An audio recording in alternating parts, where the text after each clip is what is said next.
A Cartomante, de Machado de Assis. Hamlet observa a Horácio que há mais coisas no céu e na terra do que sonha a nossa filosofia.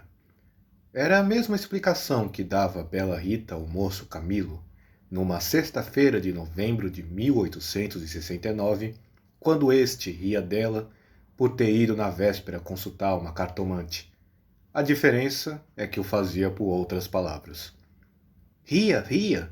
Os homens são assim, não acreditam em nada, pois saiba que fui e que ela adivinhou o motivo da consulta. Antes mesmo que eu lhe dissesse o que era. Apenas começou a botar as cartas, disse-me: "A senhora gosta de uma pessoa." Confessei que sim, e então ela continuou a botar as cartas, combinou-as e no fim declarou-me que eu tinha medo de que você me esquecesse, mas que não era verdade. Errou, interrompeu Camilo, rindo. Não diga isso, Camilo. Se você soubesse como eu tenho andado por sua causa. Você sabe, já lhe disse. Não ria de mim. Não ria. Camilo pegou-lhe nas mãos e olhou para ela, sério e fixo. Jurou que lhe queria muito, que os seus sussos pareciam de criança. Em todo caso, quando tivesse algum receio, a melhor cartomante era ele mesmo. Depois repreendeu-a. Disse-lhe que era imprudente andar por essas casas. Vilela podia sabê-lo. E depois... Qual saber? Tive muita cautela ao entrar na casa. Onde é a casa? Aqui perto, na rua da Guarda Velha. Não passava ninguém nessa ocasião. Descansa, eu não sou maluca. Camilo riu outra vez. Tu crês deveras nessas coisas? Perguntou-lhe. Foi então que ela, sem saber que traduzia Hamlet em vulgar, disse-lhe que havia muita coisa misteriosa e verdadeira nesse mundo. Se ele não acreditava, paciência. Mas o certo é que a cartomante adivinhara tudo. Que mais? A prova é que ela agora estava tranquila e satisfeita. Cuido que ele ia falar, mas reprimiu-se. Não queria arrancar-lhe as ilusões. Também ele, em criança, e ainda depois, foi supersticioso. Teve um arsenal inteiro de crendices que a mãe lhe incutiu e que aos 20 anos desapareceram. No dia em que deixou cair toda essa vegetação parasita e ficou só o tronco da religião, ele, como tivesse recebido da mãe ambos os ensinos, envolveu-os na mesma dúvida e logo depois em uma só negação total. Camilo não acreditava em nada. Por quê? Não poderia dizê-lo. Não possuía um só argumento. Limitava-se a negar tudo. E digo mal, porque negar é ainda afirmar, e ele não formulava a incredulidade. Diante do mistério, contentou-se em levantar os ombros, e foi andando. Separaram-se contentes, ele ainda mais que ela. Rita estava certa de ser amada. Camilo não só o estava, mas via estremecer e arriscar-se por ele, correr às cartomantes, e por mais que a repreendesse, não podia deixar de sentir-se lisonjeado. A casa do encontro era na antiga Rua dos Barbonos, onde morava uma comproviciana de Rita. Esta desceu pela Rua das Mangueiras, na direção de Botafogo, onde residia. Camilo desceu pela da Guarda Velha, olhando de passagem para a casa da cartomante. Vilela, Camilo e Rita. 3 nomes, uma aventura e nenhuma explicação das origens. Vamos a ela. Os 2 primeiros eram amigos de infância. Vilela seguiu a carreira de magistrado. Camilo entrou no funcionalismo, contra a vontade do pai, que queria vê-lo médico. Mas o pai morreu, e Camilo preferiu não ser nada, até que a mãe lhe arranjou um emprego público. No princípio de 1869, voltou Vilela da província, onde casara com uma dama formosa e tonta. Abandonou a magistratura e veio abrir banca de advogado. Camilo arranjou-lhe casa para os lados de Botafogo e foi a bordo recebê-lo. É o senhor?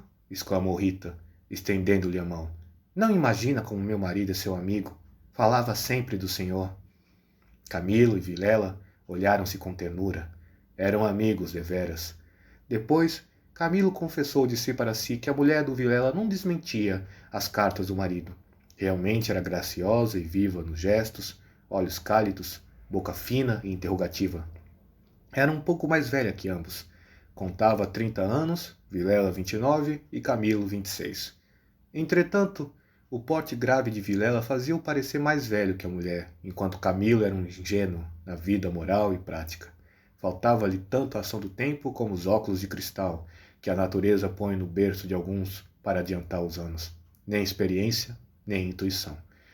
Uniram-se os três. Convivência trouxe intimidade. Pouco depois morreu a mãe de Camilo, e nesse desastre que o foi, os dois mostraram-se grandes amigos dele. Vilela cuidou do enterro, dos sufrágios e do inventário. Rita tratou especialmente do coração, e ninguém faria melhor. Como daí chegaram ao amor, não soube ele nunca.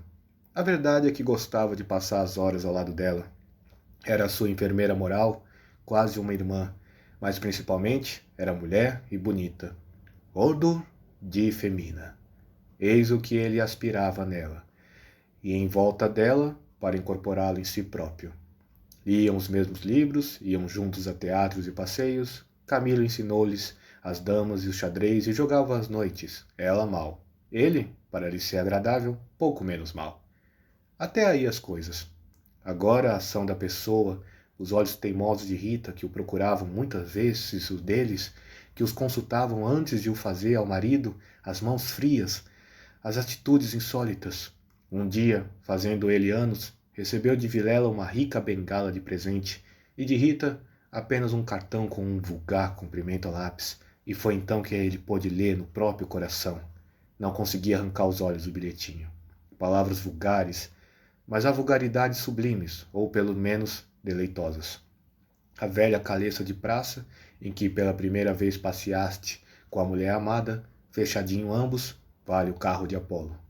Assim é o homem, assim são as coisas que o cercam. Camilo quis sinceramente fugir, mas já não pôde. Rita, como uma serpente, foi-se acercando dele, envolveu-o todo, fez-lhe estalar os ossos no espasmo e pingou-lhe o veneno da boca. Ele ficou atordoado e subjugado. Vexame, sustos, remorsos, desejos, tudo sentiu de mistura. Mas a batalha foi curta e a vitória delirante. Adeus, escrúpulos.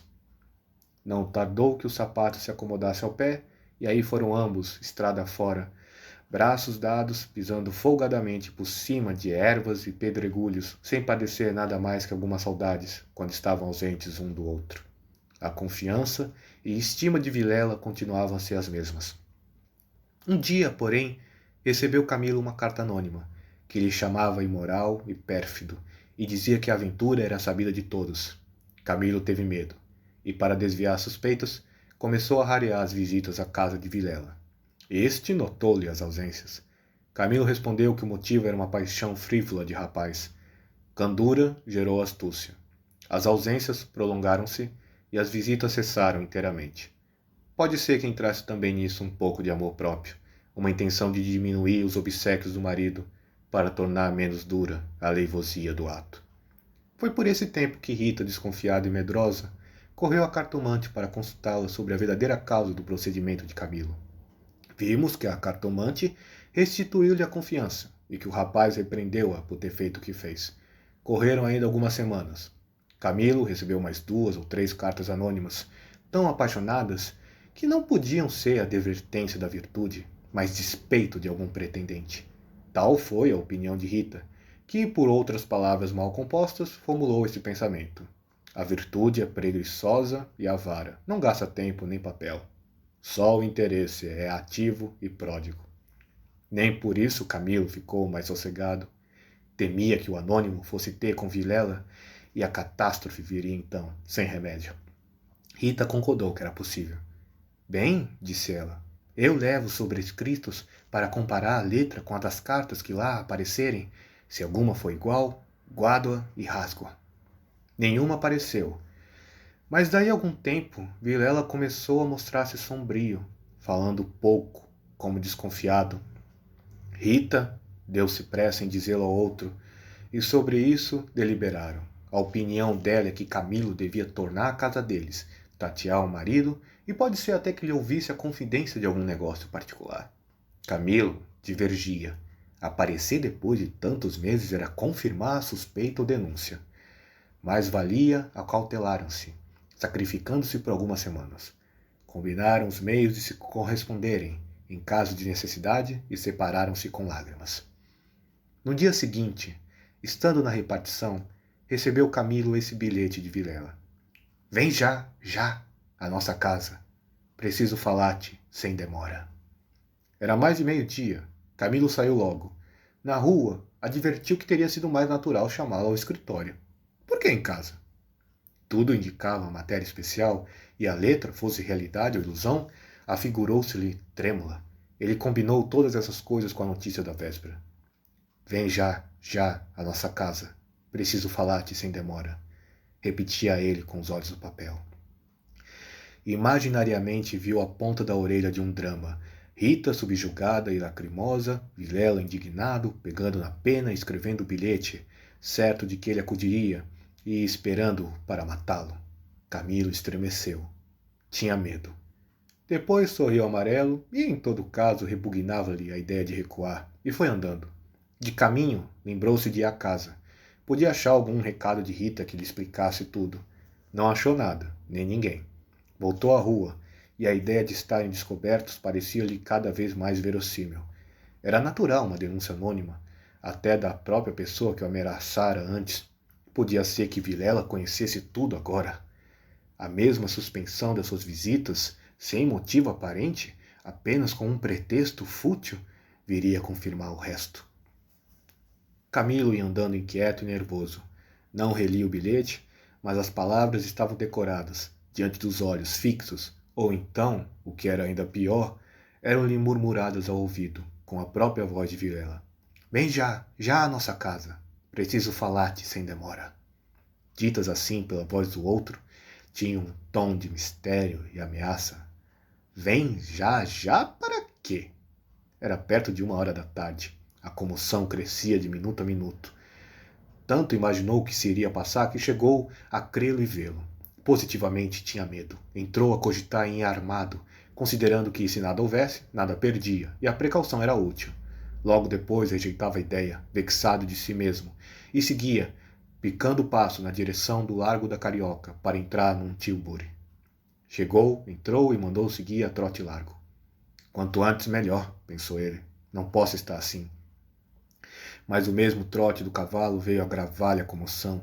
O tempo voava e ele não tardaria em testar com perigo. Quase no fim da rua da Guarda Velha, o Tilbury teve que parar. A rua estava atravancada com uma carroça que caíra. Camilo, em si mesmo, estimou o obstáculo e esperou. No fim de 5 minutos, reparou que ao lado à esquerda, ao pé do Tilbury, ficava a casa da cartomante, a quem Rita consultara uma vez, e nunca ele desejou tanto crer na lição das cartas. Olhou, viu as janelas fechadas, quando todas as outras estavam abertas e pejadas de curiosos do incidente da rua. Seria a morada do indiferente destino. Camilo reclinou-se no Tilbury para não ver nada. A agitação dele era grande, extraordinária, e do fundo das camadas morais emergiam alguns fantasmas de outro tempo. As velhas crenças, as superstições antigas. O cocheiro propôs-lhe voltar à primeira travessa e ir por outro caminho. Ele respondeu que não, que esperasse, e inclinava-se para fitar a casa. Depois fez um gesto incrédulo. Era a ideia de ouvir a cartomante, que lhe passava ao longe, muito longe, com vastas asas cinzentas. Desapareceu, reapareceu e tornou-se a esvair-se no cérebro. Mas daí a pouco moveu outra vez as asas, mais perto, fazendo uns giros concêntricos. Na rua gritavam os homens, safando a carroça. Anda, agora, empurra, vá, vá! Daí a pouco estaria removido o obstáculo. Camilo fechava os olhos, pensava em outras coisas, mas a voz do marido sussurrava-lhe às orelhas a palavra da carta. Vem, já, já! E ele via as contorções do drama e tremia. A casa olhava para ele. As pernas queriam descer e entrar. Camilo achou-se diante de um longo véu opaco. Pensou rapidamente no inexplicável de tantas coisas. A voz da mãe repetia-lhe uma porção de casos extraordinários e a mesma frase do príncipe da Dinamarca reboava-lhe dentro. Há mais coisas no céu e na terra do que sonha a filosofia. Que perdia ele se... Deu por si na calçada, ao pé da porta. Disse ao cocheiro que esperasse, e rápido enfiou pelo corredor e subiu a escada.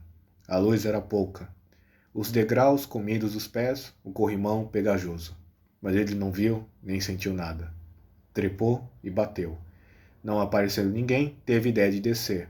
Mas era tarde, a curiosidade fustigava-lhe o sangue, as fontes latejavam-lhe. Ele tornou a bater 1, 2, 3 pancadas. Veio uma mulher. Era a cartomante. Camilo disse que ia consultá-la. Ela fê-la entrar. Dali, subiram ao sótão por uma escada ainda pior que a primeira e mais escura. Em cima havia uma salinha, mal alumiada por uma janela que dava para os telhados do fundo. Velhos trastes, paredes sombrias, um ar de pobreza que antes aumentava do que destruía o prestígio.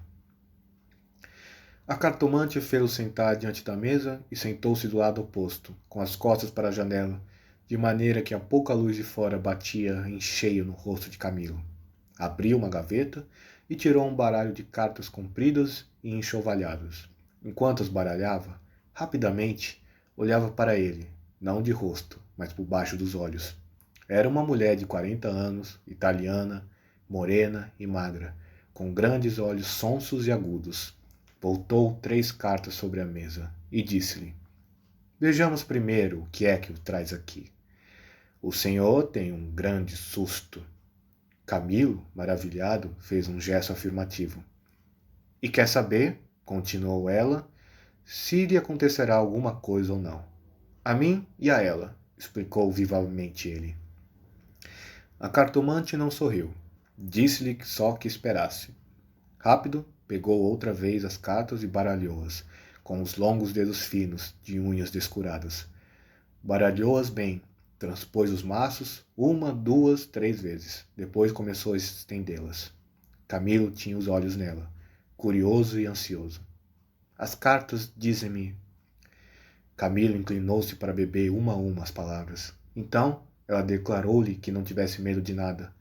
Nada aconteceria nem a um nem a outro. Ele, o terceiro, ignorava tudo. Não obstante, era indispensável mais cautela. Ferviam invejas e despeitos. Falou-lhes do amor que os ligava, da beleza de Rita. Camilo estava deslumbrado. A cartomante acabou, recolheu as cartas e fechou-as nas gavetas. A senhora restituiu-me a paz ao espírito, disse ele, estendendo a mão por cima da mesa e apertando a da cartomante. Esta levantou-se rindo. Vá, disse ela, vá, ragazzo inamorato. E de pé, com o dedo indicador, tocou-lhe na testa. Camilo estremeceu, como se fosse mão da própria Síbila, e levantou-se também. A cartomante foi à cômoda, sobre a qual estava um prato com passas, tirou um cacho destas, começou a despencá-las e comê-las, mostrando 2 fileiras de dentes que desmentiam as unhas. Nessa mesma ação comum, a mulher tinha um ar particular. Camilo, ansioso por sair, não sabia como pagasse. Ignorava o preço. Passas custam dinheiro, disse ele afinal, tirando a carteira. Quantas quer mandar buscar? Pergunte ao seu coração, respondeu ela. Camilo tirou uma nota de 10.000 réis e deu-la. Os olhos da cartomante fuzilaram. O preço usual era 2.000 réis. Vejo bem que o senhor gosta muito dela. E faz bem. Ela gosta muito do senhor. Vá, vá tranquilo. Olha a escada, é escura. Põe o chapéu. A cartomante tinha já guardado a nota na algibeira e descia com ele, falando com um leve sotaque. Camilo despediu-se dele embaixo e desceu a escada que levava à rua, enquanto a cartomante, alegre com a paga, tornava acima, cantarolando uma bacarola. Camilo achou o tíbore esperando. A rua estava livre. Entrou e seguiu a trote largo. Tudo lhe parecia agora melhor. As outras coisas traziam outro aspecto. O céu estava límpido e as caras joviais. Chegou a rir dos seus receios, que chamou pueris. Recordou os termos da carta de Vilela e reconheceu que eram íntimos e familiares. Onde é que ele descobrira a ameaça? Advertiu também que eram gentes e que fizera mal em demorar-se tanto. Podia ser algum negócio grave e gravíssimo. Vamos depressa, repetia ele ao cocheiro. E consigo, para explicar a demora ao amigo, engenhou qualquer coisa. Parece que formou também o plano de aproveitar o incidente para tornar a antiga assiduidade. De volta com os planos, reboavam-lhe na alma as palavras da cartomante. Em verdade, ela adivinhara o objeto da consulta, o estado dele, a existência de um terceiro, por que não adivinharia o resto? O presente que se ignora vale o futuro. Era assim, lentos e contínuos, que as velhas crenças do rapaz iam tornando ao de cima, e o mistério empolgava-o com as unhas de ferro. Às vezes queria rir, e ria de si mesmo, algo vexado. Mas a mulher, as cartas, as palavras secas e afirmativas, a exortação, vá, vá, ragazzo inamorato, e no fim, ao longe, a barcarola da despedida, lenta e graciosa, tais eram os elementos recentes que formavam com os antigos uma fé nova e vivaz. A verdade é que o coração ia alegre e impaciente, pensando nas horas felizes de outrora e nas que haviam de vir. Ao passar pela glória, Camilo olhou para o mar, estendeu os olhos para fora, até onde a água e o céu dão um abraço infinito, e teve assim uma sensação do futuro, longo, longo, interminável. Daí a pouco, chegou à casa de Vilela. Apeou-se, empurrou a porta de ferro do jardim e entrou. A casa estava silenciosa. Subiu os 6 degraus de pedra e mal teve tempo de bater, a porta abriu-se e apareceu-lhe Vilela. Desculpa, não pude vir mais cedo. O que há?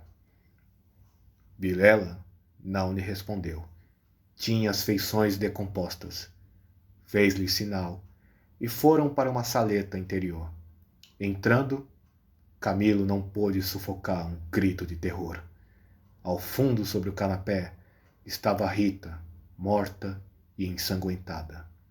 Vilela pegou-o pela gola e, com 2 tiros de revólver, estirou-o morto no chão.